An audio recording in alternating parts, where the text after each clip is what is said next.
안녕하십니까. PMP 홀릭입니다. 1번입니다. 프로젝트 종료를 앞두고 일정 품질 원가 기준을 모두 준수하였으나 고객이 일부 사항이 불만족스럽다고 인수를 하지 않으려고 합니다. 프로젝트가 해야 할 일은 무엇일까요? 자, 해당 문제는 4.7 프로젝트 또는 단계 종료에 해당되는 문제입니다. 원칙적으로만 접근해 본다면 2번이 가장 적합해 보이죠. 각각의 인도물이 인수 기준을 충족하고 있다는 관련 증거를 보여주고 프로젝트를 종료를 해버리면 됩니다. 하지만 문제에서 보면은 발주처와 수주처가 종료를 바라보는 기준 자체가 다르다는 것을 알 수가 있습니다. 단지 2번과 같은 조치만으로 원활한 종료 프로세스가 진행되지 못할 것이 예측이 가능하죠. 한마디로 문제를 바라보는 시각이 프로젝트 팀인 점을 고려를 해야 됩니다. 프로젝트 입장에서는 종료를 위한 모든 조건을 충족했다고 생각하는 반면에 고객은 무언가 찜찜한 게 남아있다라는 입장이죠. 이럴 때는 어떻게 해야 되죠? 프로젝트 종료 기준을 고객과 함께 확인을 해야 됩니다. 그래서 같은 선상에서 종료를 할 수 있도록 처리해야 되는 거죠. 그래서 정답은 1번으로 볼 수가 있습니다. 프로젝트 종료, 단계 종료에서 이러한 문제도 나옵니다. 당연히 ITTO만으로는 풀기 어려운 상황 문제이지만 이런 문제도 있다는 것을 유념해 주시기 바랍니다. 2번입니다. 홍수가 자주 나는 지역에 건설 프로젝트를 진행 중이다.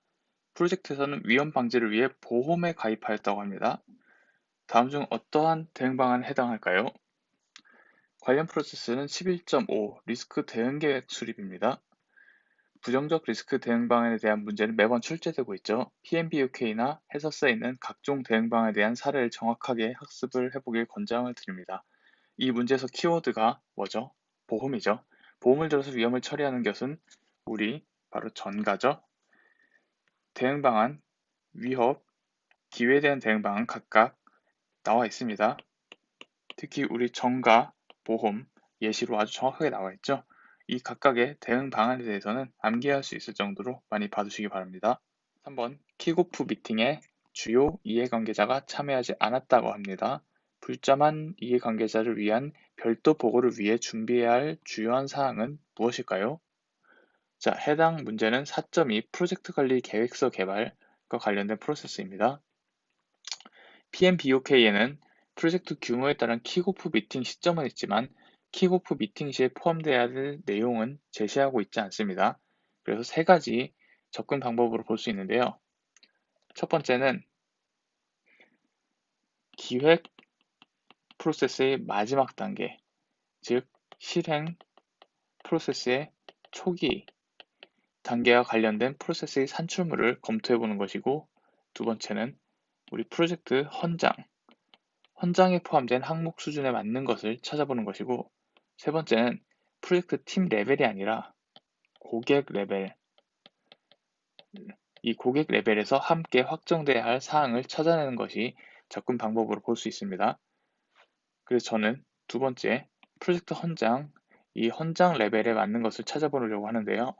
우리 프로젝트 헌장에 포함되어야 될 주요 내용들을 보면은 목적, 정당한 사유, 요구사항, 리스크, 예산, 그리고 승인 요구사항, 관리자 책임사항 및 권한 수준, 목표, 관련된 성공 기준, 프로젝트 설명, 마일스톤, 승인한 스폰서 또는 기타 주체의 이름과 권한 등이 있습니다.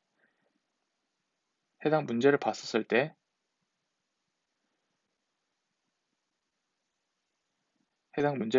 때 목표, 편익, 리스크로 볼 수가 있겠죠? 그래서 해당 정답은 2번입니다. 4번 신규로 선임된 프로젝트 관리자가 프로젝트 헌장을 작성하면서 비즈니스 케이스를 분석하고 있다고 합니다. 그런데 비즈니스 케이스에 작성된 내용이 부족한 것으로 판단되었을 때 어떤 조치를 취해야 되는지 묻고 있습니다. 일단 어느 프로세스죠? 4.1 프로젝트의 헌장 개발에 대한 문제입니다. 여기서 비즈니스 케이스에 대해서 묻고 있죠? 비즈니스 케이스의 작성 주체와 비즈니스 케이스에 대한 PM의 참여 범위, 이 참여 범위를 묻고 있습니다. PM은 프로젝트 헌장 작성 시에 비즈니스 케이스를 작성하나요? 참고하죠? 참고해야 되는데 직접적인 작성이나 수정의 주체는 아닙니다. 추가적으로 비즈니스 케이스 작성 시에 PM이 참여해서 의견을 제시하는 걸 PMBUK에서도 권장을 하고 있습니다. 그렇게 되면 우리가 4번 PM이 작성하는 문서가 아니므로 무시하면 될까요? 안 되죠? 아까 참고해야 된다라고 말씀드렸습니다.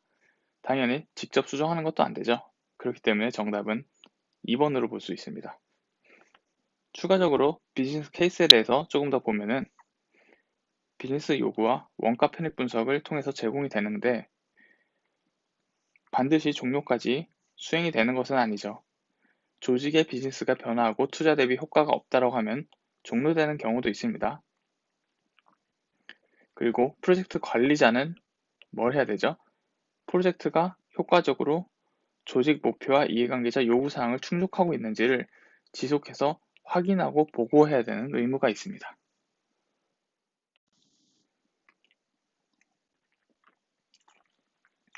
5번입니다. 스폰서가 프로젝트 이해관계자와 프로젝트 관리자가 선호하는 범위로 변경을 하고자 제안을 했습니다. 프로젝트 관리자가 해야 할 조치가 무엇일까요? 자, 해당 문제는 4.6 통합 변경 통제 프로세스 수행입니다. 자, 스폰서가 제안을 했다고 하더라도 뭘 해야 되죠? 공식적으로 처리하기 위해서는 변경 처리 프로세스를 따라가야 되죠. 그래서 문제를 정확하게 읽어봐야 됩니다. 제안만 한 상황이기 때문에 범위를 변경하여 이해관계자가 통보를 하는 것은 아직 아니죠. 그 전에 해야 될 게 바로 변경 통제 프로세스를 실시를 하는 것입니다. 정답이죠. 스폰서의 요구사항을 반영하여 조치를 할까요? 안 되죠. 공식적으로 변경 통제 프로세스를 실시해야 됩니다. 4번도 당연히 답이 안 되고요. 우리 프로세스 작업 감시 및 통제 데이터 흐름도 한번 보실게요. 4.1, 4.2, 4.3, 4.4에서 산출물들이 들어오면은 프로젝트 작업 감시 및 통제를 추세 분석, 차이 분석, 의사결정을 통해서 하죠. 그리고 작업 성과 보고서가 나옵니다. 이것이 공식적으로 통합 변경 통제 수행 프로세스로 들어가게 되는 것입니다. PMP에 관한 모든 정보는 네이버 카페에서 PMP 홀릭을 검색해 주십시오. 특히 저희는 오프라인 상에서 PMP 프라이드라는 교재로 오프라인 강의도 진행을 하고 있고 또 최신 기출 문제를 반영하여 웹베이스의 클래스룸도 운영을 하고 있습니다. 문의사항은 언제든 pmp홀릭@naver.com으로 문의 부탁드립니다. 감사합니다.